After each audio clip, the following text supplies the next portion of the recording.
s'est rencontrés, il m'a vu, on a discuté pendant 1 heure, mais d'autres choses. Ouais. Et en fait, il y a des gens comme ça. Et moi, je crois beaucoup en ça. C'est que c'est l'humain qui est important aussi. Ouais, c'est vrai. On s'est connecté, il a senti qui j'étais, j'ai senti qui il était.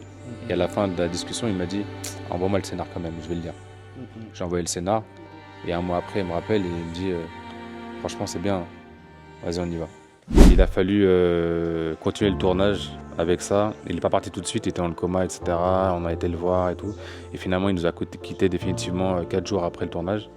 Ok. Donc ça a été vraiment le truc le plus lourd, le plus dur émotionnellement à tenir.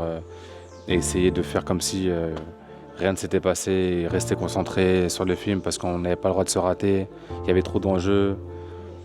Et, euh, et voilà, et ça a été la réalité qui a rencontré la fiction de la manière la plus brutale possible. Un jour, je vois un iguane, un papa iguane gris, énorme. J'ai dit, faut que je l'attrape. Parce que personne n'arrive à me trouver un iguane. Ouais. En Guadeloupe, hein, personne n'arrive. Plein, pourtant. On a plein, personne n'arrive à m'en trouver un, c'était compliqué. Puis il n'y a personne qui a des iguanes domestiques et tout. Ouais.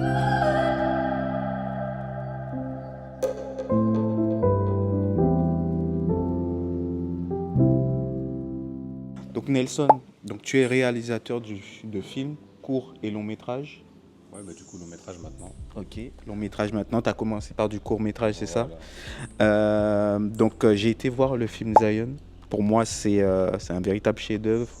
J'ai pris, on va dire, il y avait de l'émotion, il y avait vraiment beaucoup de codes de chez nous aussi. Donc, tu as su mettre ça en lumière sans trop rester sur les mêmes choses. Donc, pour moi, on va dire, tu as bien résumé un peu une partie, parce que c'est pas tout, Ouais. une partie de la vie, et ben, même pas en Guadeloupe, mais aux Antilles. Mais avant de me plonger dans ton parcours, j'aimerais que tu nous que tu nous dises en quelques mots que représente Zion pour toi. Zion, le nom ou le film? Zion, le nom et le film. Le nom. Le nom pour moi, c'est le paradis sur terre, un peu, c'est une utopie, tu vois. Ok. Quand on entendait Zion dans les morceaux de Bob Marley ou chez les Rastas, c'est la terre promise, tu Ouais. vois. C'est l'Afrique, c'est l'Éthiopie même pour eux plus précisément. Et quand on parle du Zion, tu vois, c'est aussi c'est la nature, tu vois. Ouais. C'est voilà, c'est la brousse, c'est des étendues, c'est de l'espace, tu vois. Et du coup, en fait, si tu veux, j'ai repris toute cette idée en fait de Zion. Alors les Antillais, des fois, ils font la différence entre Zion et Zion, mais en fait, c'est la même chose, hein, c'est juste qu'on l'a créolisé, tu vois. Ouais, C'est ouais, comme le snowball et le cinnoball, ouais. Ouais. tu vois. Exact. Et donc, du coup, Zion, pour moi, c'était pour jouer sur ce contraste entre l'image, l'idée qu'on a des Antilles à l'extérieur de nos territoires comme étant un paradis sur Terre, Mhm. parce que il y a la mer, il y a le soleil, c'est un beau pays, il faut dire la vérité. Et en contrepoint de vue, en fait, la réalité de beaucoup d'habitants ici Mm. et toutes les difficultés qu'on rencontre ici, Ouais. qui s'apparentent pas du tout au paradis. Exact. Donc voilà, c'est ça qui m'intéressait dans ce titre-là. Ok, ok. Et le côté film? C'était quoi la question de base déjà? C'était pour Zion, Ouais, quelques mots qui représentent l'histoire qui du film. représente. Pour moi, Zion, c'est un film antillais, profondément antillais, mais totalement universel. Ok. Parce que, si tu veux, la base même du film, en tout cas, la ligne directrice du mec inconséquent de banlieue, Ouais. enfin de banlieue, De- le mec, le mec inconséquent de Pointe-à-Pitre, des quartiers Ouais, de Pointe-à-Pitre. Et tu vois, j'ai fait un lapsus, mais en vrai, c'est pour te dire que ça aurait pu se passer en banlieue, clairement. ça aurait pu se passer Dans un ghetto. dans n'importe, au Brésil, en Amérique, enfin, aux États-Unis, en Corée, en Chine, qu'importe en fait, tu vois, en Afrique, parce que cette histoire-là, c'est avant tout l'histoire d'un jeune homme qui, euh, qui est inconséquent, qui a des problèmes aussi, enfin en tout cas qui se laisse aller à des pratiques, on va dire, qui sont pas Un peu forcément interdite, quoi. interdites, qui sont pas forcément morales aussi, Ouais. et en fait qui est baigné dans la rue comme beaucoup d'entre nous. Mhm. mais qui va retrouver ce bébé au Ouais. pire moment sur son Ouais. palier, Clairement. mais du coup qui va l'obliger à se transformer. Ouais. Tu vois, et cette histoire-là, tu pourrais la raconter n'importe où. C'est clair. Par contre, tout, tout l'habillement, comment dire, le contexte, tout l'univers, toute l'âme du film est profondément antillaise. Ouais. Tu vois, Oui, oui, oui. ouais, Exact. antillaise. Les Et paysages, tout. tout, et au-delà des paysages, tout ce qui va être dans l'ambiance, dans les émotions, dans les réactions des personnages, Ouais. euh, dans, La langue. dans la langue, dans les problématiques qui sont mises en filigrane, tu vois, qui sont Ouais. placées en filigrane et racontées dans le film. Enfin, tout ça est profondément, profondément antillais. J'ai même envie de dire antillais-guyanais, parce que les Guyanais aussi ils Ouais. connaissent à peu près les mêmes réalités que nous. Donc voilà ce que je peux dire, hein. Ok, ok. Aujourd'hui, donc, tu es un réalisateur guadeloupéen. Tu es amené à percer à l'international. Mais moi, j'aurais aimé savoir comment tu es tombé amoureux du cinéma. Qu'est-ce qui t'a mis, entre guillemets, dans ça? Comment je suis tombé amoureux du cinéma? Euh, je pense que le cinéma a toujours été en moi sans que je le sache Ok. et que j'ai découvert très tard. Parce que ma passion première, moi, était tournée vers le sport.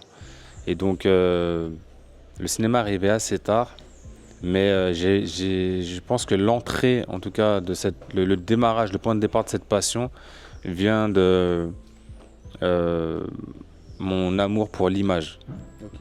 et pour rendre les choses belles. En fait, j'aimais vraiment ça au départ. Je racontais pas d'histoire. Ce que je faisais quand j'avais même 15 ans et qu'on on prenait des photos dans le quartier, sur les terrains de basket. On s'allongeait par terre, mon pote il sautait, il essayait de mettre un panier ou de dunker. Moi Ouais. je prenais la photo Au bon et au moment. bon moment, etc. Et j'essayais d'attendre la bonne lumière. Et puis derrière, c'était sur les vieux ordis. Euh, je sais même pas si j'avais Photoshop à cette époque-là, je crois même pas, mais j'essaie de retoucher un peu comme je pouvais pour augmenter un peu les contrastes, rendre la photo belle, tu vois. Et j'aimais ça, j'aimais vraiment ça, d'aller chercher des angles, des prises de vue, des angles un peu improbables, et que ça dégage quelque chose. Ok. Que ça dégage, et ce que j'aimais que ça dégage, moi, c'était vraiment le côté street. Ça a toujours été ça en fait qui m'a animé. C'était la rue, côté street, urbain. J'aimais vraiment le mettre en image. Et d'ailleurs, j'ai vu La Haine assez tard, mais quand j'ai vu La Haine, c'était une révélation. Ouais, j'avoue. Voilà. Et avec La Haine est né aussi Courtrajmé. Et moi, je regardais les petits courts-métrages de Courtrajmé à l'époque, Ouais. qui mettaient ça sur leur site. Et ça m'a paru d'un coup hyper accessible. Ok. Tu vois, naïvement. Ouais. Parce que naïvement, tu te dis, mais en fait, c'est là, c'est à côté. Moi, à ce moment-là, j'étais à Bondy. Mhm. Et les mecs sont à Montfermeil, ils font des trucs. Ouais, ouais, ouais. Et tu te dis, mais c'est à côté. On peut faire des choses. Et je voulais mon petit caméscope et filmer. Et d'ailleurs, on m'en avait offert un. Je l'ai perdu en un mois. Ça a été la pire chose qui me soit arrivée. Enfin, non, pas la pire chose, mais bon, c'était vraiment. Voilà, je l'ai Une des paumé. pires. Ouais, ouais, j'étais tellement dégoûté, j'étais honteux en même temps. C'était un cadeau d'anniversaire de ouf. Ah Et je l'ai perdu parce que je le trimballais avec moi, en fait. ouais. Ouais. Je le trimballais avec moi. Je filmais mes potes dans le quartier. On se faisait des trucs. Des fois, bah, c'était une époque aussi où je rappais. Donc, des fois, on faisait des freestyles, des trucs, on se filmait. On était en équipe dehors. On faisait des conneries, on les filmait. Ouais. Et donc, voilà, c'est comme ça que ça a commencé le cinéma pour moi. C'était pas du cinéma à ce moment-là, Mhm. mais c'était c'était un peu plus, on va dire, aller d'un côté documentaire, mais avec de l'esthétique. Ouais, ouais, ouais, ouais. Voilà. C'était du street documentaire, un peu comme Bouscapé dans le film La Cité de Dieu. Lui, c'était plus la photo, mais ça peut. Ah oui, oui, voilà, c'est ça. Ouais, Ouais, ouais, ouais. ouais, ouais, exactement. Ok, ok. Et quels ont été les défis majeurs dans ton ascension en tant que réalisateur antillais? Les défis majeurs, c'est c'est d'entrer dans un monde qui est pas le tien et de creuser ton trou là-dedans et que les gens voient ce que tu fais. Je vais pas dire accepte ce que tu fais, mais au moins le voient en fait.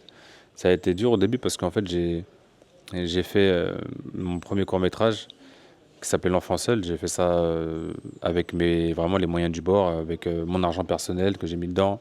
Enfin, j'ai pas mis beaucoup, mais voilà, j'ai juste payé des ingé sons Mhm. parce que le son, je pouvais pas faire autrement. Le reste, c'était mon cousin qui bossait avec moi, ma femme, mon fils qui jouait dedans, qui avait 5 ans, un collègue de la salle de sport. Moi, je bossais, j'étais coach dans une salle de sport à ce moment-là. C'est un Ok. collègue qui joue le rôle principal. D'ailleurs, j'écris le film pendant que je suis dans la salle de sport, pendant que je taffe, c'est-à-dire je suis que j'ai mes temps libres. Mes petits moments de pause, je me mets dans un coin, j'écris, puis il y a un mec qui vient, qui me demande un programme pour une prise de masse. Ouais, Et entre deux programmes, j'écrivais mon truc. Et donc, euh, et donc voilà. Après, le film n'a pas vécu parce que bah, j'ai pas fait les choses j'ai pas c'était f- pas encore structuré. Ouais, mais surtout quand tu fais pas les choses dans l'ordre et surtout avec les institutions et dans la loi, Ah ouais, ok. en fait, ton film, il existe nulle part. Mm, C'est mm, ça qui est difficile en fait dans le cinéma, contrairement à la musique, c'est qu'on a plein de pare-feux. Alors tu peux mettre ton film sur YouTube si tu veux, et que les gens voient le film. C'est vrai. Et si tu veux commencer à exister dans des festivals, tout ça, ils le prendront jamais ton film. ok, Si c'est pas fait légalement, ils le prendront pas. ok, ok. Et, euh, et donc bah, il y a plein de pare-feux avant d'arriver dans une salle de cinéma. C'est ça qui a été, je pense, le plus difficile et le plus long, parce que j'étais persuadé que personne ne m'accepterait moi Mhm, dans ce monde-là, parce que j'estimais que c'était pas mon monde, ok, et que c'était un monde fermé et que personne ne voudrait d'un gars comme moi là-dedans. ok. Et donc, je me suis conditionné dès le départ en me disant, je vais tout faire tout seul, c'est pas grave. Mm, mm. Et je vais attendre sur personne. Voilà, c'est comme ça que j'ai fonctionné. Ok, super, super. Et quels sont les réalisateurs ou les films qui t'ont inspiré? C'est La d'accord. haine, La haine, ouais, ouais. la haine, clairement. La haine, ça m'a donné envie parce que c'est un univers que je connais bien, la banlieue, et la manière dont ça a été raconté, graphique, esthétisant, j'ai beaucoup aimé ça. Même le côté noir et blanc, c'est un choix très, on va dire, c'est pas presque un choix extrémiste, tu vois. Ouais, c'est osé quand C'est même. oser de Ouais. mettre ton film en noir et blanc. Surtout à l'époque où on connaît la couleur. Ouais. Ouais, ouais. Et pourquoi il a fait ça? Parce qu'au final, ça rendait tout graphique. Mm.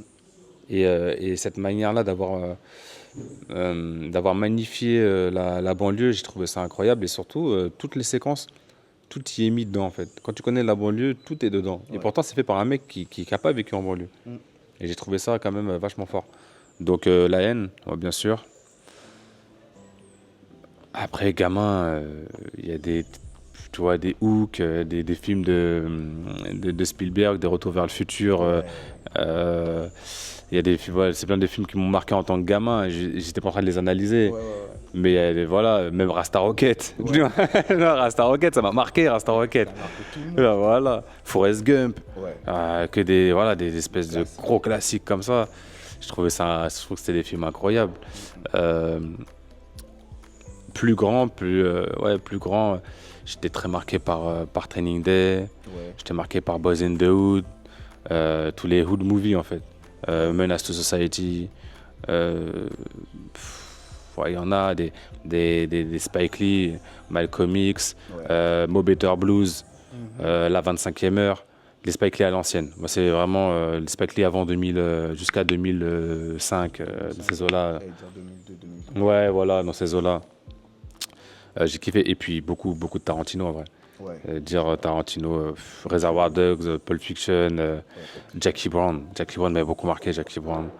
Euh, il y en a tellement. Bah, Django, évidemment. Ouais. La Django- base. la base, quand je suis sorti de Django, c'était quand même je sais pas, peut-être son 7e film. Ouais. Quand je suis sorti de Django, je me suis dit, je me rappelle très bien, je me suis dit, putain, l'enfoiré. Je me suis dit, à chaque fois que je sors d'une salle avec un de ses films, je ne m'attends pas à ça. Ouais. Et pourtant, on connaît son univers, on connaît tout. Tu termines sur un truc, tu te dis, mais non. Il arrive toujours à, Surprendre. ouais, et à prendre des thèmes. Qui aurait raconté l'esclavage comme ça? Personne. Ouais. C'est vrai. Hein. T'as des films sur l'esclavage qui sont bien, hein. Mais t'as des films, tu vois des gars se faire prendre la misère pendant 1 heure et demie, 2 heures. C'est lourd. Ouais. Et c'est la réalité. C'est bien qu'il y ait des films pour le montrer. Amistad, etc. C'est un bon film. Enfin, il y en a plein d'autres. 12 Years a Slave. Ouais. Mais tu vois des gars se prendre la misère pendant. Tu vois, Django, la grande différence. Et pourtant, 12 Years a Slave, c'est fait par un réalisateur noir, anglais. Euh, Django, tu sors de Django, tous les Renois, ils ont le menton pointé vers le ciel. Le torse. Le torse bombé, tu vois. Et ça, je me dis, mais voilà, c'est ça qu'on veut aussi. C'est-à-dire sortir de films et on est fier de ce qu'on est. Ouais. Et parce que c'est, quand tu vois des Renois faire prendre la misère pendant 2 heures, ok, mais derrière, on aimerait avoir quelque chose, partir avec quelque chose. Ouais. Pas juste de se dire, putain, on a souffert. Ouais. Bah, Avec la haine. ouais, partir avec la haine et partir avec on a souffert, on le sait, tu vois, on le sait. Donc c'est bien aussi de partir avec quelque chose où on se dit, ah, quand même, voilà, on est quelqu'un. Et d'ailleurs, j'ai eu aussi quand même un peu cette sensation-là de partir en se disant, ok, on repart avec quelque chose dans Ni Chaine ni Maître récemment. Oui, j'ai beaucoup aimé. Ouais, Ni Chaine ni Maître, c'est un truc à la fin quand même de fierté. Ouais. Où on se dit, voilà. Et c'est important.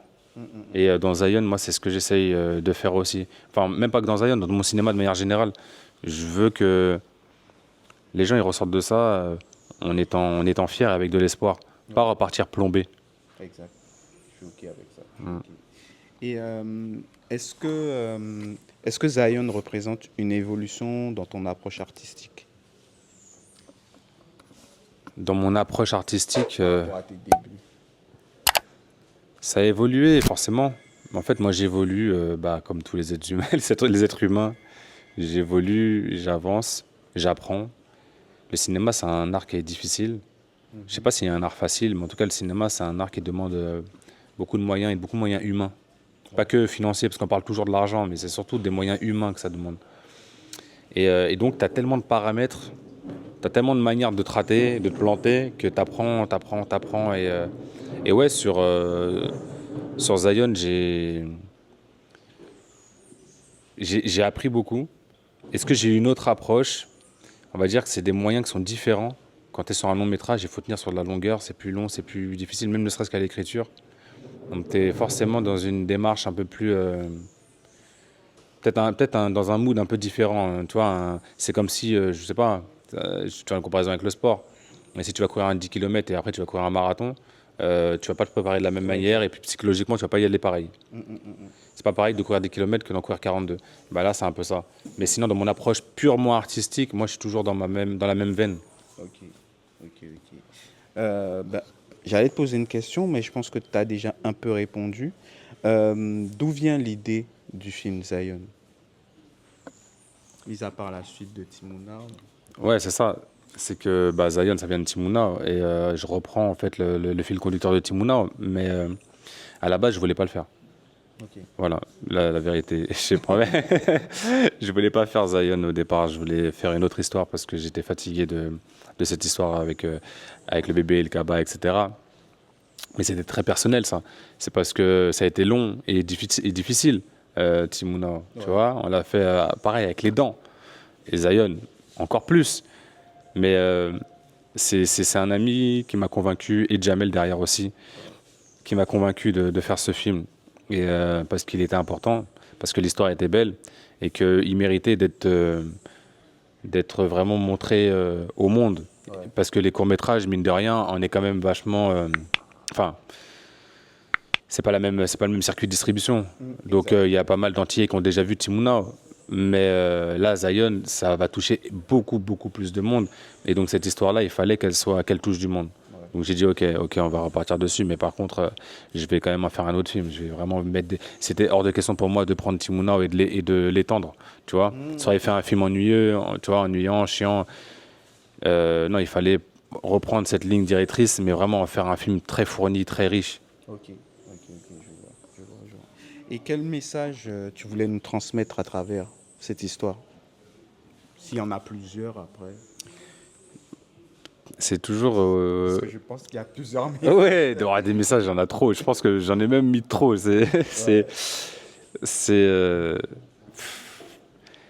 fait, je sais pas si je pars en me disant j'ai envie de passer un message.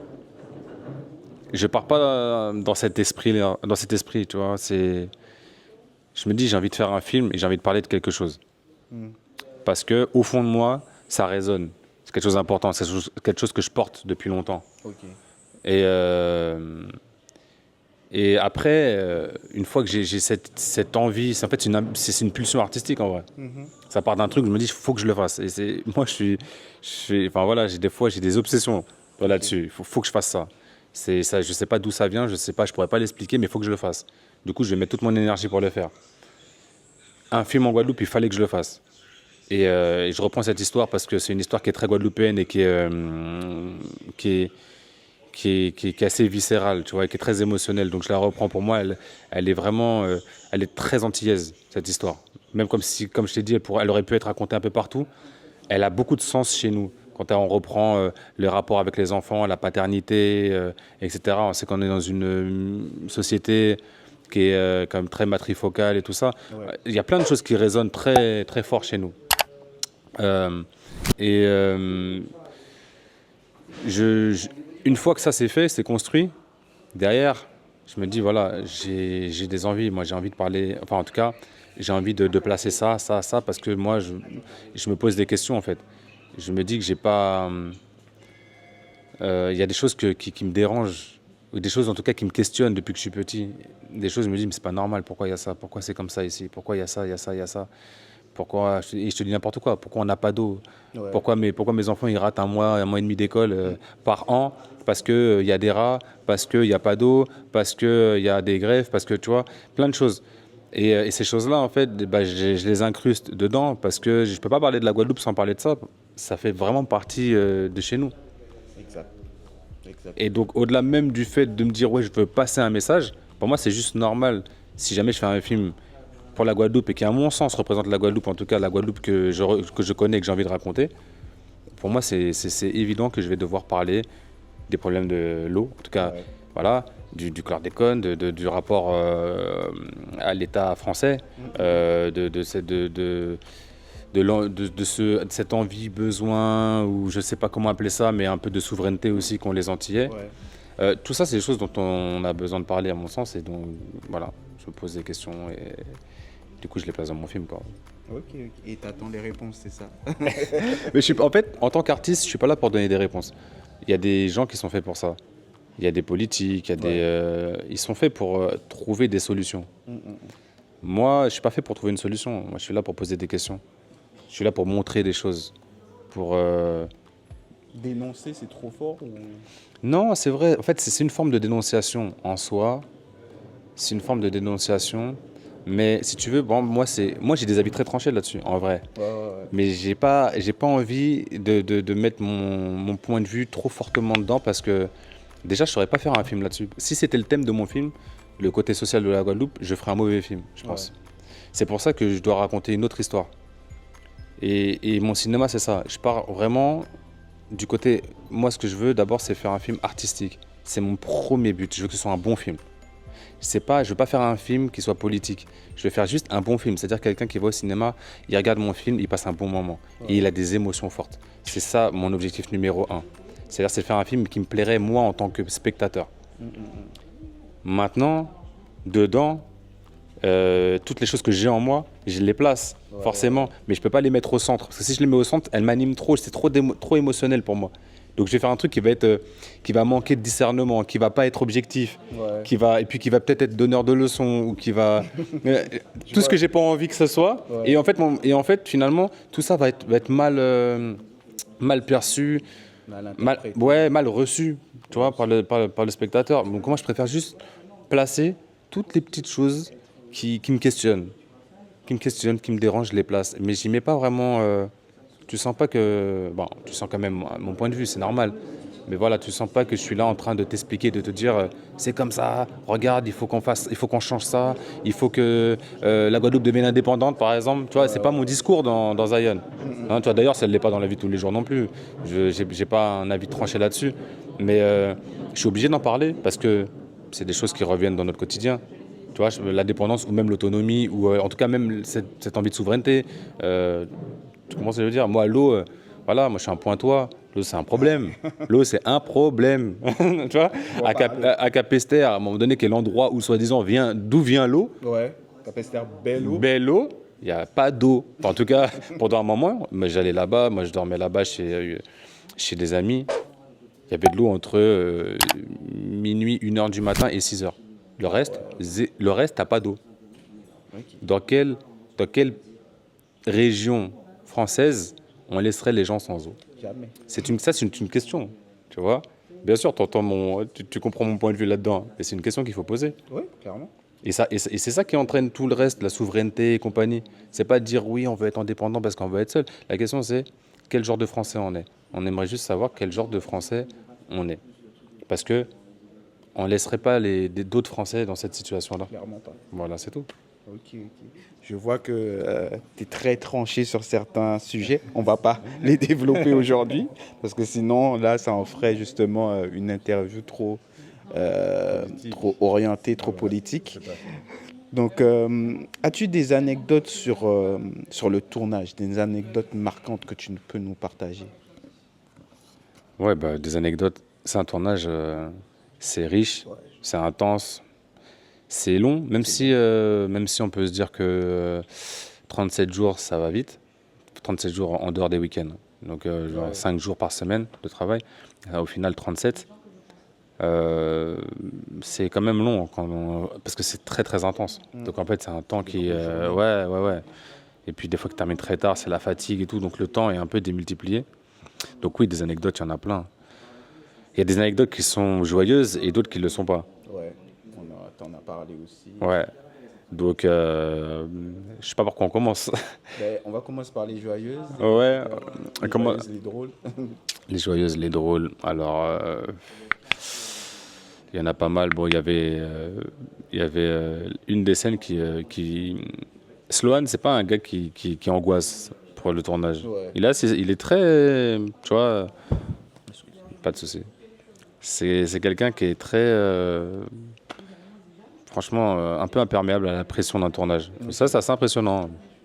Pour un gars qui a à la base pas vraiment d'expérience là-dedans et qui se retrouve premier rôle comme ça du jour au lendemain. Ouais. Il absorbe la pression. Ouais, il absorbe. Mais je l'ai déjà vu stresser une ou deux fois. Ah, ok. Voilà. Et ces moments, il y avait des scènes qui l'angoissaient avant quand même. Il avait de l'appréhension sur ces scènes-là. Ok. Il y avait la première, ça c'est la petite scène marrante, c'est que je le fais sauter dans la darse à 2h du mat. Et voilà. Et ça, avant, il n'était pas... Bon, déjà, il avait peur des béquines, voilà, il y a des gars, déjà, ils jettent les poissons là-dedans, là, on ne sait pas ce qu'il y a dans l'eau noire, là. Et on dit, t'inquiète, on a mis des gens là, on avait un bateau, on a mis un coup de moteur avant, il y avait un plongeur au cas où, etc. Donc, on n'a pas fait les choses n'importe comment et tout. Ouais. Mais ça a été une petite pression pour lui. Il y avait une scène aussi d'émotion que finalement, j'ai pas gardée, qui n'est pas à cause du jeu des comédiens, mais c'est juste parce que narrativement, dans le montage, ça rentrait pas. Ouais. C'était pas fluide. Mais il y avait une scène où vraiment d'émotion et qui devait jouer. Et ça, ça le stressait. Okay. Et la dernière chose où j'ai vu vraiment stresser, c'est quand on était dans le carnaval. On a retourné un peu dans le carnaval et à un moment donné, on s'est mis au milieu de la rue, sur le boulevard Légitimus, là où il y avait tout le monde autour. On s'est mis au milieu, on attendait le point qui arrivait.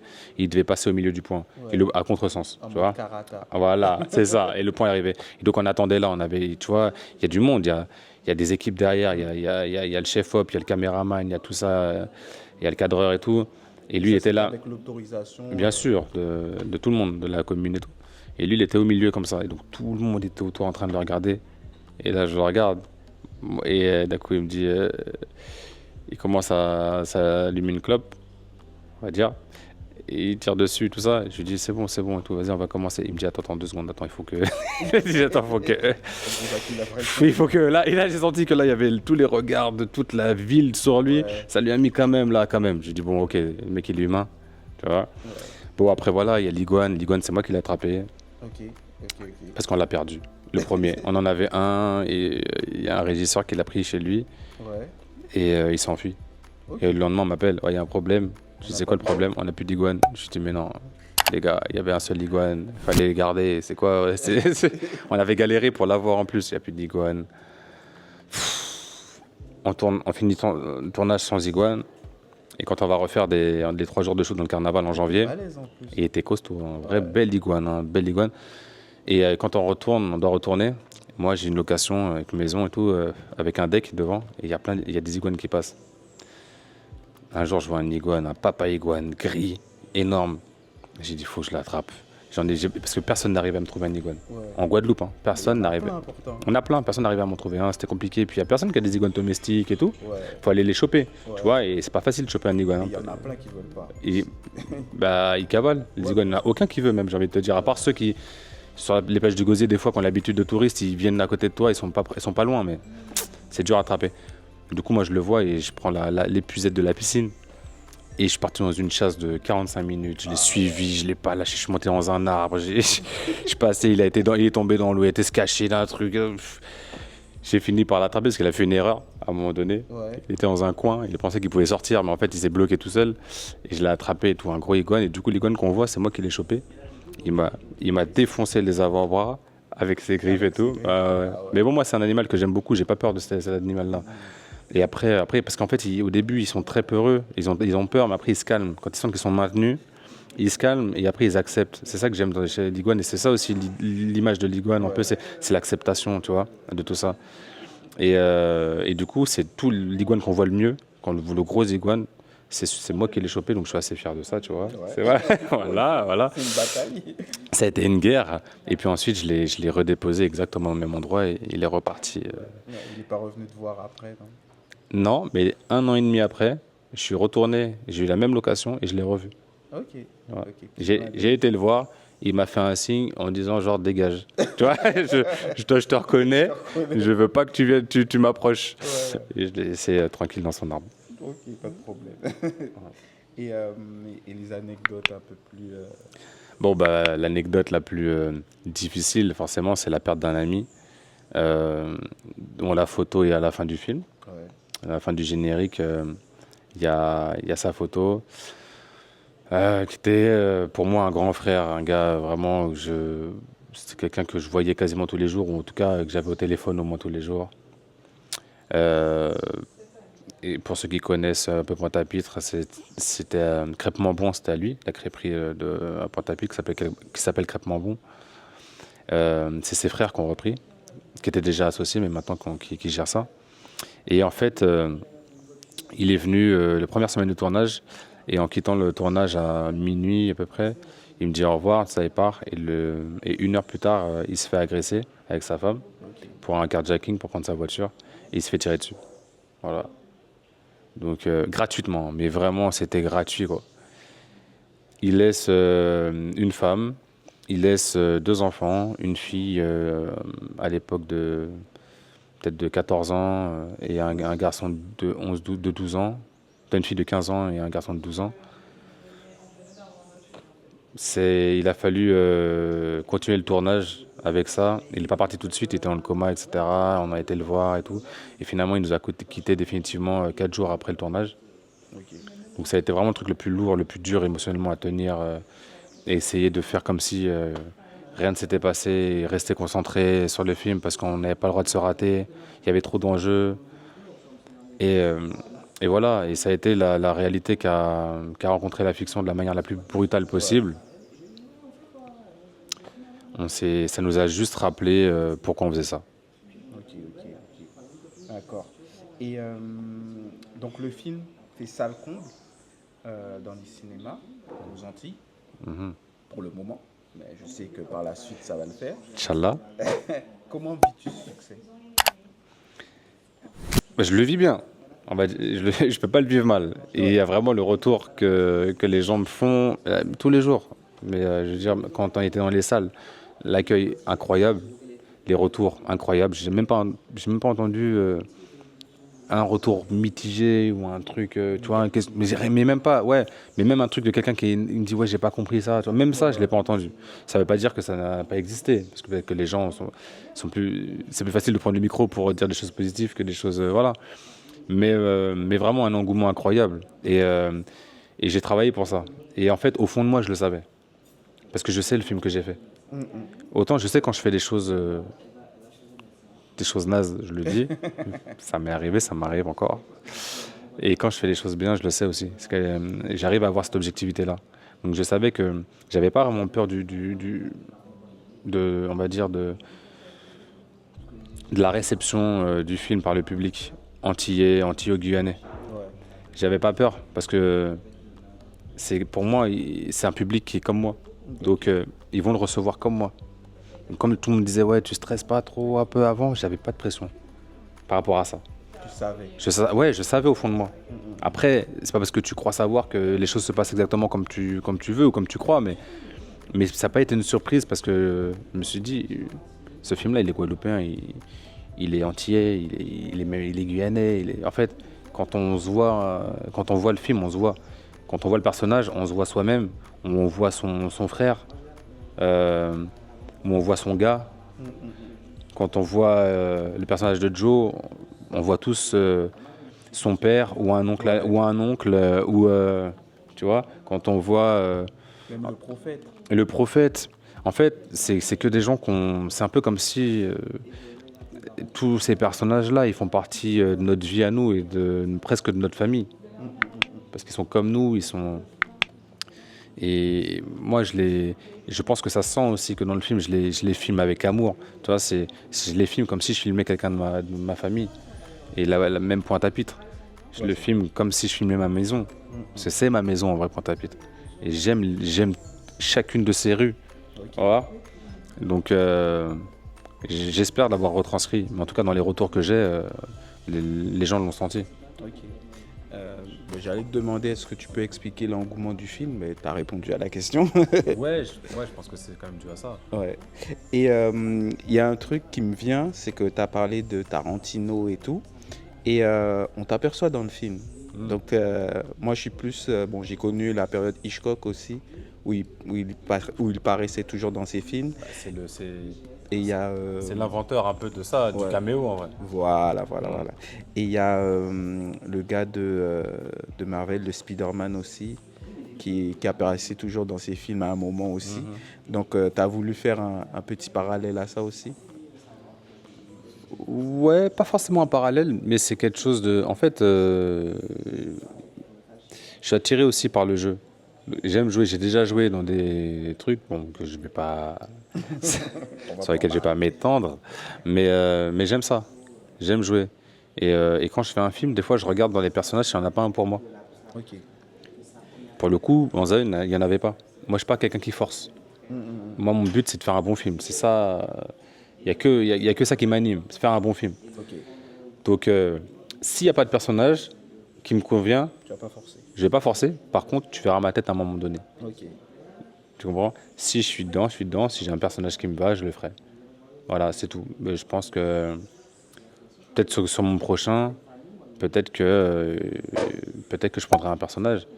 Moi, ce que je préfère, en fait, c'est de prendre même un personnage qui n'est pas trop présent. Comme ça, je suis concentré sur la réal.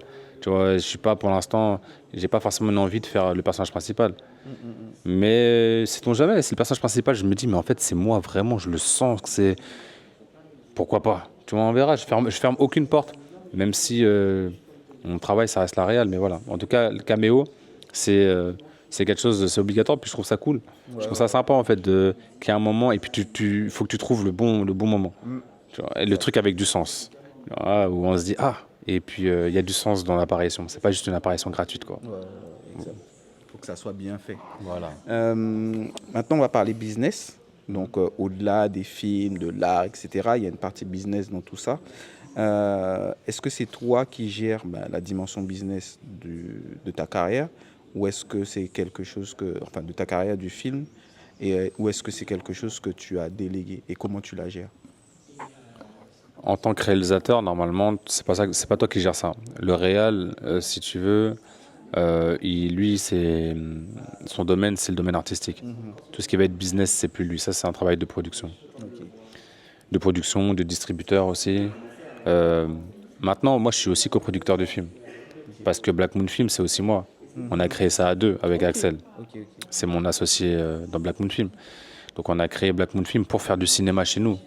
Ouais. Donc, on est dedans. Donc, j'ai toujours un pied dedans, par le biais d'Axel. Mais c'est Axel qui est plongé vraiment dans les chiffres, dans ces choses-là. Et il m'en préserve un maximum parce que il sait que le but, c'est que je reste concentré sur le sens de l'essence de mon travail, c'est-à-dire faire un bon film. Le côté artistique, côté créatif, moi je suis dans la création. Après, une fois que j'ai créé quelque chose, que j'ai un scénario, je leur dis voilà, c'est comme ça que je vais faire les choses. C'est à eux de se débrouiller pour que ce soit réalisable. Ok. Ok, tu veux faire ça, ça, ça. D'accord, bah on va voir comment on peut faire ça, réunir les fonds pour ça. Une fois qu'on va chercher les fonds, après tu regardes. Avec tout ce qu'on a et tout ça, bon, on ne peut pas attendre plus longtemps. Il faut qu'on aille tourner. Là, on attend. Avec ça, ils commencent à budgétiser, à voir qu'est-ce qu'ils peuvent faire, etc. Et des fois, il y a des choses qui ne rentrent pas. Et ça coûte trop cher pour telle ou telle raison. Et donc, voilà, et là, ça revient vers toi en te disant, tu vois, bah, cette séquence-là, typiquement, elle est compliquée. Ou alors, tel truc, il va falloir à un moment donné s'adapter un peu juste au budget. Et donc là, c'est à moi de repenser les choses pour pas trahir mes intentions, ma pensée, juste les faire de manière un peu moins coûteuse. Mais souvent, c'est le fait de te réinventer, ça te permet aussi comment, ça te permet d'être plus créatif. Ok. Ouais. Et j'entends souvent des gens qui disent ouais, il nous faut de l'argent pour faire du cinéma aux Antilles, etc. Il y a de l'argent pour faire du cinéma aux Antilles. C'est pas ça qui fait un bon film. Il y a plein de gens qui ont fait des super films sans argent Ouais. ou avec peu de budget. Donc, par contre, oui, t'es un peu moins confort. C'est plus dur. Mais par contre, ça t'oblige à faire des choix. Et souvent, dans des choix drastiques comme ça, bah, tu crées des belles choses. C'est vrai, pas faux. Maintenant, as-tu des conseils à donner à des jeunes justement qui aimeraient se lancer dans le cinéma, qui sont passionnés, pour justement avoir justement une carrière, on va dire entre guillemets, stable? La meilleure je pense, le meilleur des conseils, c'est de ne pas attendre d'avoir de l'argent, comme je t'ai dit auparavant, parce que c'est des processus qui sont longs, qui peuvent décourager, et surtout, si tu as vraiment envie de faire du cinéma, à un moment donné, tu as juste envie de créer. Faut penser à un musicien ou un chanteur. Il n'attend pas d'être signé chez Sony pour pouvoir faire de la musique. Tu comprends? Il fait, et c'est tout. Ouais. Et bah, le cinéma, c'est pareil, même si c'est plus compliqué parce que ça demande plus de moyens humains et du temps, etc. Et du temps des gens aussi. Il faut réussir à fédérer des gens autour d'un projet, surtout quand tu n'as pas de sous. Mais avec pas grand-chose, tu peux réussir à faire des choses et à montrer que tu es fait pour ça. C'est ça qu'il faut. Je prends l'exemple de Donoma, qui a un film qui était. Il disait le film à 150 euros. Il y a plein de gens qui ont crié au scandale parce que c'est pas vrai. Parce que la vérité, c'est que tout le monde travaille gratuitement. Ouais. Donc en réalité, ça coûte pas 150 euros. C'est ce qu'on lui donne le love. Mais pour dire que lui, il était tellement animé par ça qu'il a trouvé un moyen de fédérer tous ces gens-là autour d'un film qui finalement lui a rien coûté. Et je suis désolé, Donoma, c'est un bon film. Et quand on le regarde, en fait, même avec toutes les faiblesses d'un film qui n'a pas de moyens, qui a été fait tout seul, si on veut, c'est un film qui a une vision. Et donc, c'est ça qu'il faut voir. On sent que là, c'est une personne qui a une vision. Et quand on sent que tu as une vision, après, derrière, tu as fait ta carte de visite et tu peux aller voir des productions et leur montrer voilà ce que je fais, regarder. Et une fois que les gens vont voir que tu as une vision, c'est ça qu'ils cherchent. Ça, c'est le minerai. Ouais. Ça, c'est vraiment l'essence. Si tu es capable d'écrire un bon scénario et ensuite de le mettre en image, quand les gens ils vont voir ça, ils vont se dire voilà, tous les producteurs du monde cherchent ça. C'est ça qu'il faut comprendre. Tout le monde cherche ça. Il ne faut pas avoir peur d'aller les voir et de leur montrer ce que vous faites, parce qu'ils sont à la recherche de ça, de talent. S'ils vous trouvent du talent, ils vous prendront. Et après, à partir de là, ils vont chercher à développer le film, aller chercher des financements pour pouvoir faire ce film. Ok. Ben, très bon conseil. Merci du conseil. Comment as-tu réussi à convaincre tes premiers investisseurs et partenaires? Juste par la passion et tout ça ou autre chose? Ouais, c'est un ensemble de tout. Alors, déjà, tu as une production, c'est eux qui vont chercher les financements.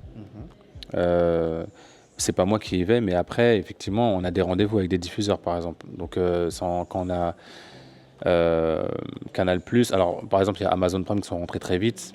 Là, il n'y a pas eu besoin de vraiment de chercher à les convaincre. Ils ont vu le projet, ça les a ça leur a plu, ils ont été. Mais après, derrière, ceux qui sont vraiment, on va dire, déclencheurs, ça va être Canal+, et France TV et compagnie. Et souvent, ils te demandent, t'as qui comme distributeur? Ok. Et le distributeur, nous, en fait, tous les distributeurs nous ont refusé. Ils nous ont dit non, ça les intéressait pas. Le seul qui a accepté, c'est The Jokers. C'est Manuel Chiche, qui est plus en distrib chez The Jokers, mais qui est l'un des fondateurs des Jokers. Et qui à la base me disait, ouais, mais moi, je prends pas de film pendant 1 an et demi, je suis blindé. On s'est rencontrés, il m'a vu, on a discuté pendant 1 heure. Mais d'autres choses. Ouais. Et en fait, il y a des gens comme ça. Et moi, je crois beaucoup en ça. C'est que c'est l'humain qui est important aussi. Ouais, c'est vrai. On s'est connecté, il a senti qui j'étais, j'ai senti qui il était. Et à la fin de la discussion, il m'a dit, envoie-moi le scénar quand même, je vais le lire. J'ai envoyé le scénar, et un mois après, il me rappelle et il me dit, franchement, c'est bien, vas-y, on y va. Et donc, à partir du moment où il me dit on y va, il me fait un accord signé, comme quoi c'est bon, on a The Joker en distributeur, tout s'enclenche. Rendez-vous avec Canal+, rendez-vous avec France TV. Là, par contre, moi, je suis devant eux, et là, maintenant, c'est à toi de porter ton projet, de montrer qu'en fait, tu es quelqu'un de solide, tu es quelqu'un de déterminé, tu es quelqu'un qui n'a pas froid, qui a pas peur, qui sait où il veut aller, qui a une vision très claire de ce qu'il veut. Et à partir de là, les gens, ils se disent, OK, ils le sentent. Puis j'avais Timouna pour moi aussi. Ils l'ont vu, ils ont dit, ouais, c'est maîtrisé quand même pour un court-métrage. Et donc, voilà, ça s'est fait comme ça. Voilà, et oui, il faut convaincre. Bah, j'ai eu l'avance sur recette du CNC, c'est le Graal des réalisateurs un peu, parce que c'est difficile à avoir. Et quand tu arrives, tu as 10-15 personnes devant toi, et tu as quoi, 10 minutes pour parler. Tu vois, et ils t'écoutent.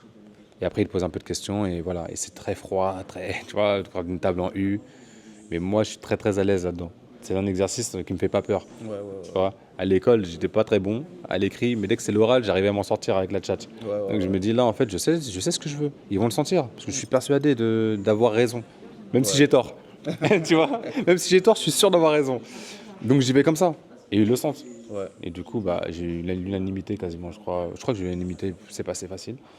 Et voilà, donc c'est comme ça qu'il faut défendre. Il faut montrer aux gens qu'on sait ce qu'on défend, ce qu'on veut, et là où on veut aller, quoi. Ok. Et donc, tu as parlé de distributeur. C'est quoi le rôle du distributeur? Parce que je pense, à ce que je vois, il a un rôle, entre guillemets, un peu majeur. Le distributeur, comme son nom l'indique, c'est distribuer. Donc son but, c'est de faire vivre le film dans des salles de cinéma. Et donc d'aller chercher des partenariats, travailler sur la promo aussi. La bande-annonce, l'affiche, les affichages que tu peux voir dans les rues. Tu vois, les partenariats, comme je t'ai dit, avec, je sais pas, qu'importe. Par exemple, en Martinique, tu vois, il y a eu je sais pas si tu as vu un peu des chars. Le char énergie, il y avait Zion qui passait, etc. Tout ça, c'est le travail du distributeur. Ok, c'est un peu le travail de marketing. De communication. Et ensuite, c'est aller placer le film dans des salles. Donc après, c'est un gros travail. Tu as plusieurs pôles. Tu as le pôle vraiment de celui qui travaille sur le marketing. Et tu as le pôle de celui qui travaille vraiment sur la distrib pure, qui est d'aller voir les salles, les exploitants de salles pour leur vendre le film, leur dire, c'est ce film-là, il vous le faut dans votre salle. Tu comprends? Et comme on n'a pas beaucoup de références dans le cinéma antillais, c'est pas ça, et qu'il n'y a pas de comédiens connus dans mon film, ça parle en créole, c'est un univers qu'ils connaissent pas, et il n'y a pas de précédent, donc ils vont se dire ouais, mais en fait ce film là qui me dit que les gens ils vont vouloir aller le voir. Et donc c'est pour ça que là je m'adresse à tout le monde. La meilleure manière de faire vivre le film en France, en Hexagone, c'est de montrer qu'on est une communauté soudée, que ça crée un engouement. Et quand je vois l'engouement, je me dis c'est bon, en fait, on va y aller. Mais il faut continuer, il ne faut pas lâcher. Exact. Et donc l'engouement qui va se passer aux Antilles et Guyane autour de Zion va nous permettre, nous, d'arriver après derrière devant UGC, Épaté, etc. et leur dire, regardez, vous entendez ou pas comment ça crie là-bas? C'est pas pour rien. Voilà. Ratez pas le coche. C'est ça, exactement. Donc, ok.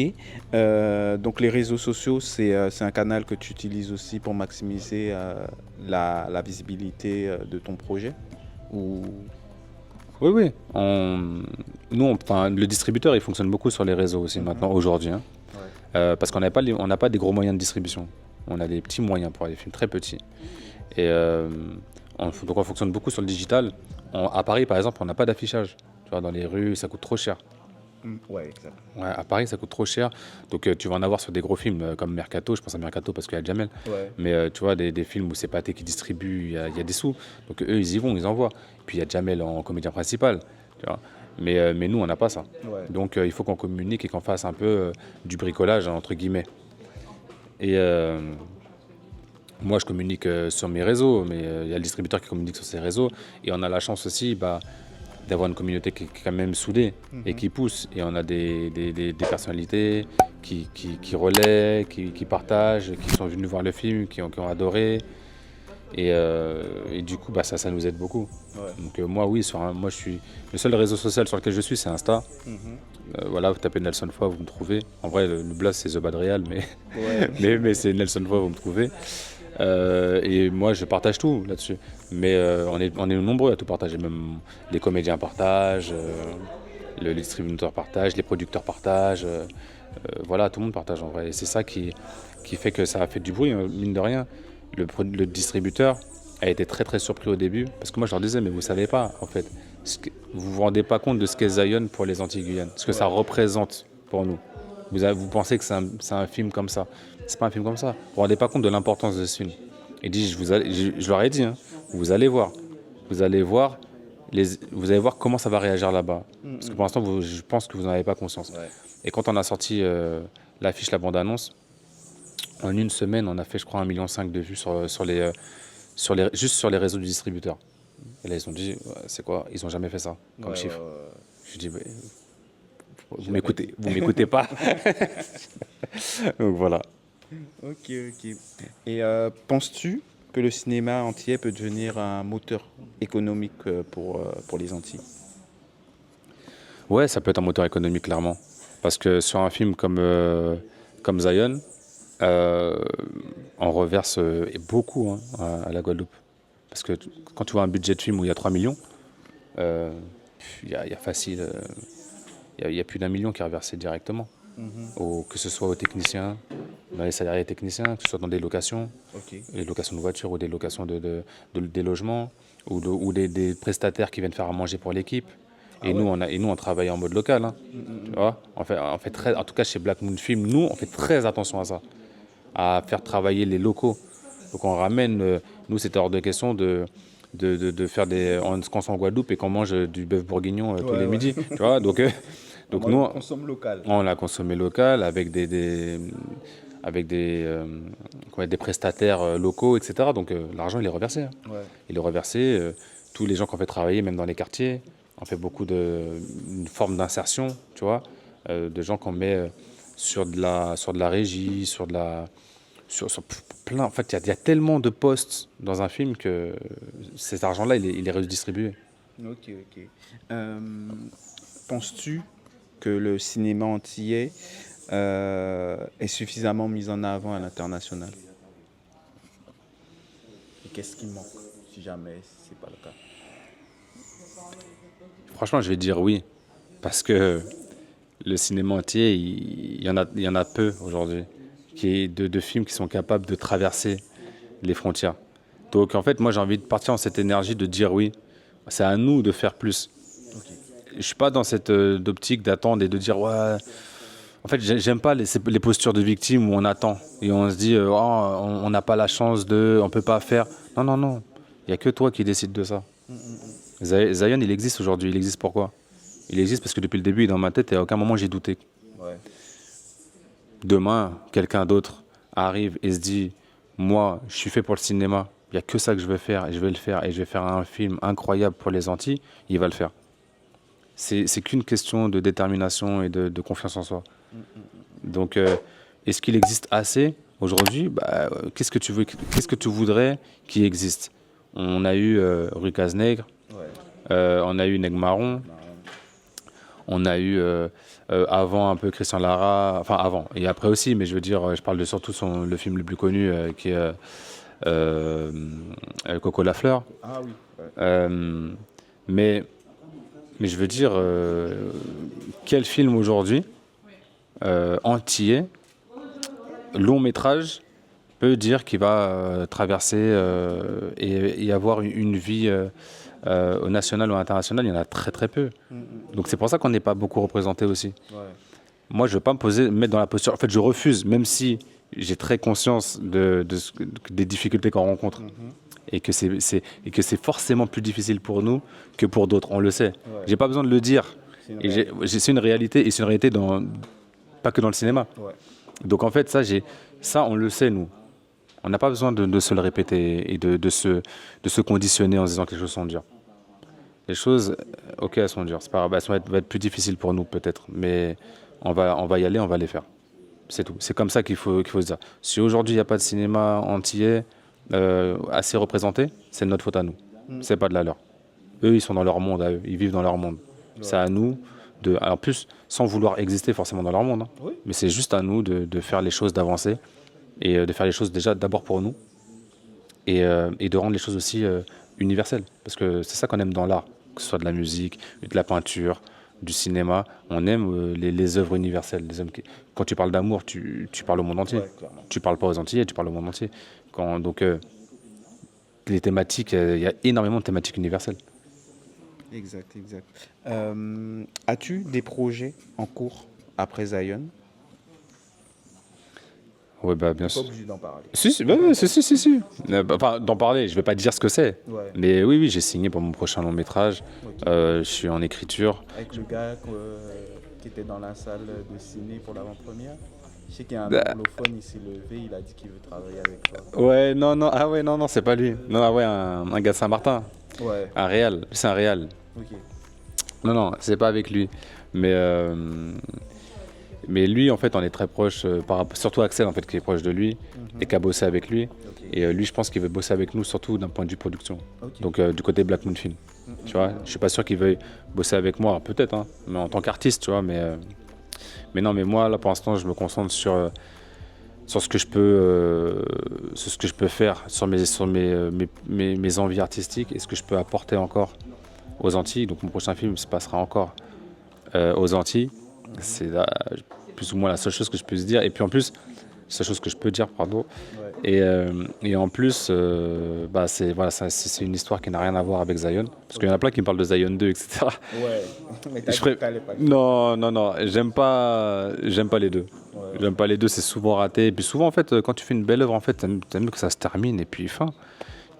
À moi, tu vois, après, sinon, c'est que c'est un concept. Tu fais Star Wars, c'est un concept Star Wars. Donc c'est normal que tu en aies plein. Tu fais Retour vers le futur, tu vois, c'est des concepts, c'est des trucs que tu franchises. Rocky, compagnie, les Marvel, tout ça. Mais Zion, c'est un film, même si c'est un film qui est accessible au grand public, qui est quand même populaire, ça reste aussi un film d'auteur qui raconte une histoire avec un début, une fin. Qu'est-ce que tu veux que je raconte après? Tu veux que je faire un parallèle, mais dans un autre contexte, mais toujours dans un parallèle. C'est possible, effectivement, ce serait vraiment le seul angle. Mais moi, mon angle, ce serait Zion 2, quoi. voilà, moi, ce serait jamais Zion 2. Ce serait jamais, Zion qui rentre à la maternelle. Et tu vois, qu'est-ce qu'on s'en fout en vrai? Tu vois, on a déjà compris le film. Donc oui, effectivement, comme tu as dit, ça pourrait être quelque chose où tu recroises des histoires, où tu prends un angle à côté, ou peut-être, je sais pas, tu développes un personnage qui était dans Zion, et lui, tu le développes. Ah ouais. Tu vois, ça peut être intéressant. Ouais. Ouais. Mais prendre une suite, quoi? Oui, voilà. Et tu peux. Hein? Mais c'est ça, en fait, en gros. Tu peux reprendre un perso et le développer. Je sais plus qui avait fait ça, mais il y en a qui ont fait ça. Avec des séries, par exemple, il y en a qui ont fait ça. Je crois que c'est Breaking Bad qui a fait ça avec Better Call Saul. Ouais. Tu vois, Better Call Saul, tu vois, tu prends un perso et tu le développes. Ouais, ça, à la limite. Ouais. Ok. Et donc tu envisages de continuer à explorer des thèmes toujours liés à la culture antillaise? Ouais. Je sais pas comment répondre à. Non, parce que, en fait, j'ai envie de dire oui, mais j'ai envie de dire non aussi. Mon point de départ, il n'est pas là-dedans. Ok. Même dans Zion, il n'était pas là. Quand je raconte l'histoire, je raconte une histoire d'amour en vrai. En vrai, c'est une histoire d'amour quand tu regardes bien. Ouais, clairement. Un gars qui trouve un bébé et finalement, c'est cette relation entre lui et ce bébé qui va le faire évoluer, qui va le faire grandir. C'est ça la base de Zion. Moi, mon prochain film, Je me dis pas, je vais prendre des thématiques locales, antillaises. Comme je te dis, moi, enfin, c'est pas que je cherche, mais naturellement, je fais des choses universelles. Ok. Je prends des thématiques qui sont vraiment universelles. Par contre, le film, il sera antillais comme Zion est antillais. Et tu Mais rajoutes des touches antillaises à l'intérieur. voilà, mais c'est ce qui va faire qu'aussi le film, il va voyager parce qu'il va toucher tout le monde. Parce que le message principal, c'est un message universel et Ah oui, après tu le saupoudres à l'antillaise. ouais. Si tu fais Roméo et Juliette, tu vas dire, ah, c'est très anglais, Roméo et Juliette. Mais Ouais. tu peux faire un Roméo et Juliette ici, Oui, clairement. tu vois. C'est une histoire d'amour. Une histoire d'amour, tu la racontes où tu veux. Et ou le principe des classes sociales, je sais pas, qui se rencontrent, ou des amours impossibles. Tu vois, Titanic, voilà. Ouais. Tu peux faire ça n'importe où.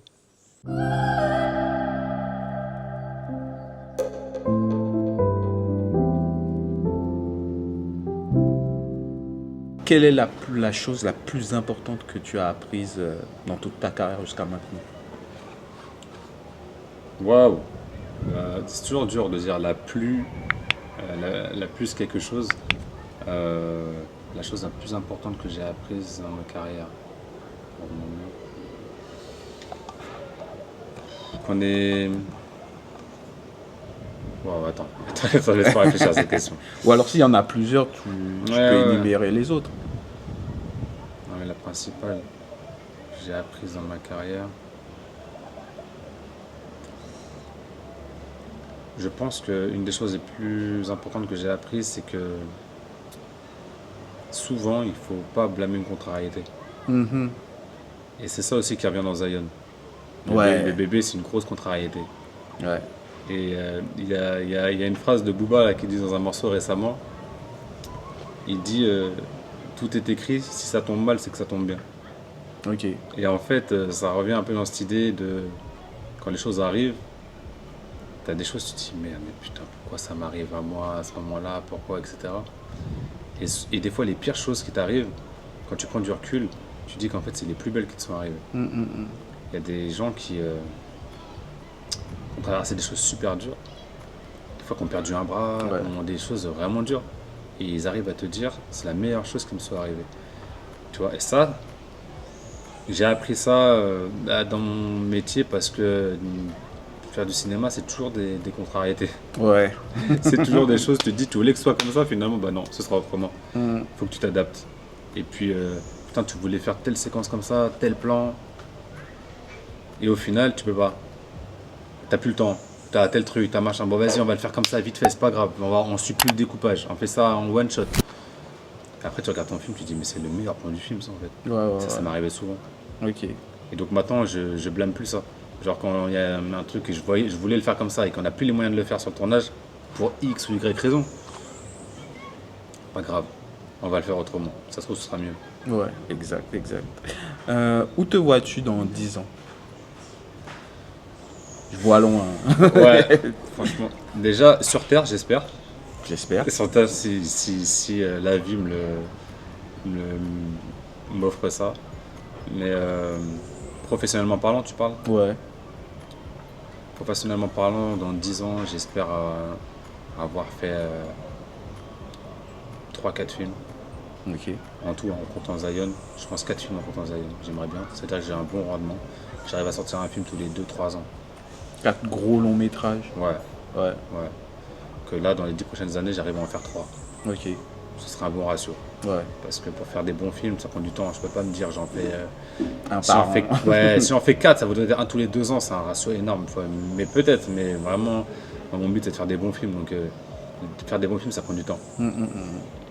Mais ça, ouais. Et puis, où est-ce que je m'imagine franchement, je sais pas. J'espère juste que je serai accompli dans ma vie, que ce soit professionnelle ou ma vie personnelle, en paix. Tu vois, en paix avec tout le monde, en paix avec le monde, en paix avec les autres. Et que je me sente bien en fait, tu vois, juste heureux. En fait, j'ai pas d'objectif autre que ça. Hein. Je pense de toute façon, tout le monde. Hein. Ouais. Même les gens qui disent ouais, je vais être riche, je vais telle chose. En fait, ce qu'ils recherchent, c'est le bonheur. Oui, c'est sûr. Et quand on dit l'argent fait pas le bonheur, les gens ils disent ah si ça fait le bonheur, c'est une phrase à la con. Mais en même temps, bon, je comprends. Bien sûr, la misère, elle a du mal à faire le bonheur. Ah, clairement. Ça, c'est clair. Mais il y a un juste milieu entre les deux. Ouais. On n'a pas besoin d'être richissime pour être heureux. C'est Ok. pas vrai. C'est vrai que quand on manque de trop de choses, ça nous crée des soucis. Mm. Mais voilà, moi j'espère juste être bien dans ma vie. Ok. Ton rêve le plus ultime en tant que réalisateur, ça serait quoi? Mon rêve le plus ultime, je sais pas, bosser avec des gens, euh, être validé professionnellement par des gens que j'estime beaucoup, tu vois, pour qui j'ai beaucoup d'estime. Je sais pas, demain j'ai un Tarantino qui va me dire franchement ce que tu fais c'est incroyable. Je Ouais. pense que là je serais arrivé quelque part. Tu vois, un Bong Joon-ho qui me dit ça, un Ouais. Scorsese qui me dit Scorsese, ça, ouais. des mecs comme ça. Je me dis bon gars, Un t'arrives. Denzel. Ouais, t'es arrivé quelque part là, tu vois. Et après ouais, bosser avec des gens avec qui j'ai envie de travailler. Mm. Et Ça serait qui, par exemple? Si tu vas citer une personne. là aujourd'hui, Ouais. je sais pas, Idriss Elba. Ok. Ouais, Ouais, ouais, ouais, Idriss ouais, Elba, ouais, j'aimerais ouais. bien. J'aime bien ce qu'il dégage. Alors en tant que comédien, mais même en tant qu'humain, après je le connais pas. Et des fois t'es déçu entre ce que les gens, Te montre. ouais, en tout cas, ce que tu penses des gens Ouais. et ce qu'ils sont réellement. Des fois t'es déçu. Donc genre je sais pas qui il est dans Ouais, la ouais, vraie vie, mais ouais. en tout cas de ce que je vois, j'aime bien. Et puis je trouve que c'est un super comédien. Donc voilà, c'est quelqu'un qui me vient comme ça en tête, mais Ok. Idriss, si tu vois la vidéo, petit message. petit message. Ouais. Donc ouais, voilà. Puis il y en a d'autres en vrai, hein. Il y a plein de super comédiens, de bons ouais, dans le cinéma. Mais en fait, après, au-delà d'aller chercher des gens connus, célèbres et tout, euh, quand tu me disais où je me vois aussi dans 10 ans, en tout cas professionnellement, moi j'aimerais avoir ma famille de cinéma. Des gens vraiment sur qui je peux compter et avec qui on a la même vision, avec qui les choses sont fluides. Tu sais, ça simplifie vachement le travail. Ouais, ouais, Ça ouais. accélère et ça simplifie vachement le travail. Exact. Parce que du coup, tu n'as plus peur de. Tu fais confiance, tu n'as plus peur de déléguer, tu sais qu'il fait ça mieux que toi. Ouais, ouais, ouais. Tu vois, tu te dis c'est bon. Et donc, du coup, bosser avec des gens comme ça, c'est super agréable. Et pour terminer, si tu devais résumer ta philosophie de vie en une phrase, ça serait quoi? Se laisser guider par le cœur. C'est, on a tendance à intellectualiser les choses, à les faire passer par la tête, mais faut écouter les émotions qu'on a. Souvent, les émotions nous donnent la bonne direction. Des fois, il y a des gens, tu dis un truc, tu sais pas pourquoi, il y a quelque chose qui passe pas, mais tu sais pas. Tu Ouais. vois. Et puis après, tu les côtoies, tu travailles et tu te dis, en fait, ma première sensation était bonne. Et je me suis pas écouté. Ouais. Et inversement, tu vois des gens, et tout de suite, il y a quelque chose de naturel. Tu te dis, mais il y a quelque chose qui dégage, qui, qui résonne en moi. Et pareil pour tout ce qui t'entoure. Dès que les choses, en fait, il faut réussir à écouter l'intérieur. C'est ça qui est assez difficile. Et tu sais, à un moment donné, dans le film, il y a une histoire de troisième œil aussi. À un Ouais. moment donné, la mère qui dit ça. Le troisième Par œil, c'est rapport ça. au Abigouad. Voilà. Ouais. Le troisième œil, c'est ça. C'est regarder avec autre chose que ses yeux.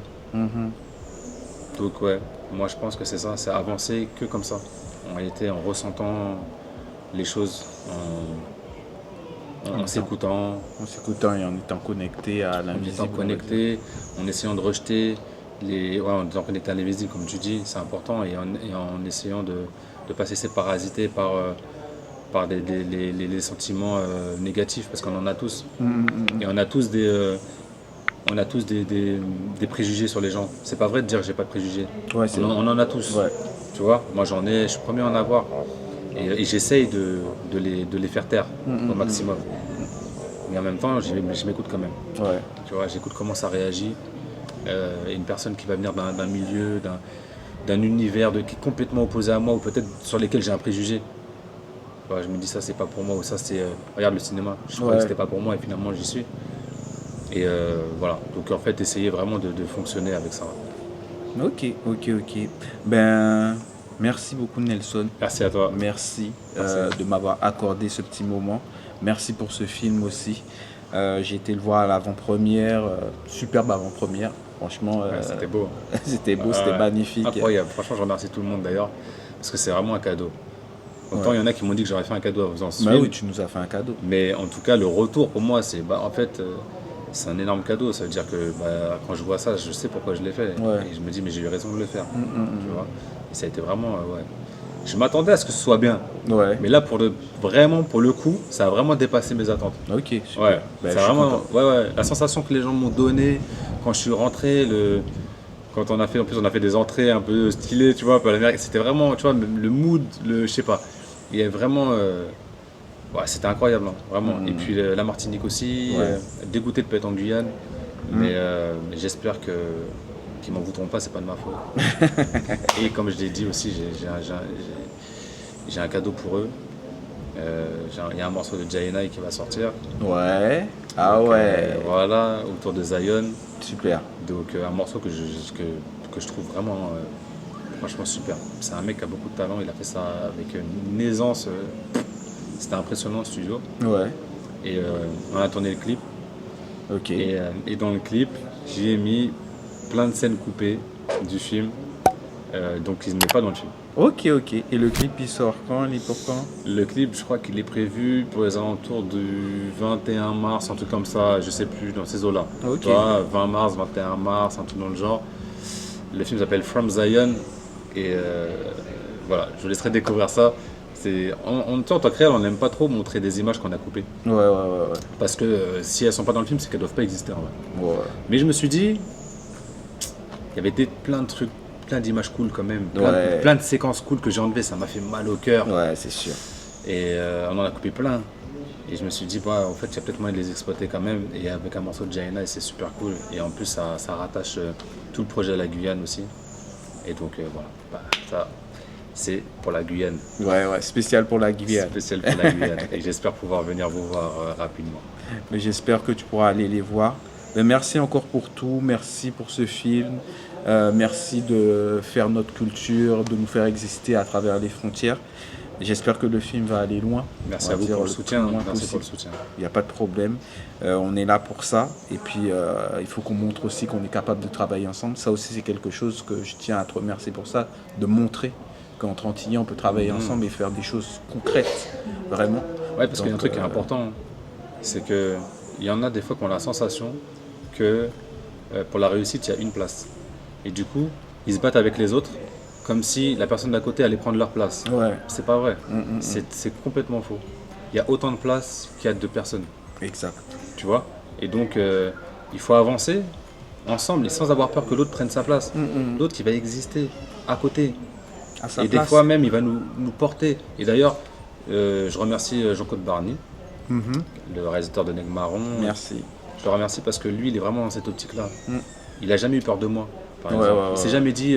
parce qu'avant, avant moi, Jean-Claude, c'était un peu le seul représentant. Ouais, il y a Usan Palsi. Ouais, il mais- n'a pas le si, c'est quand même... Ça, c'était encore une génération avant. Ouais, ouais, ouais.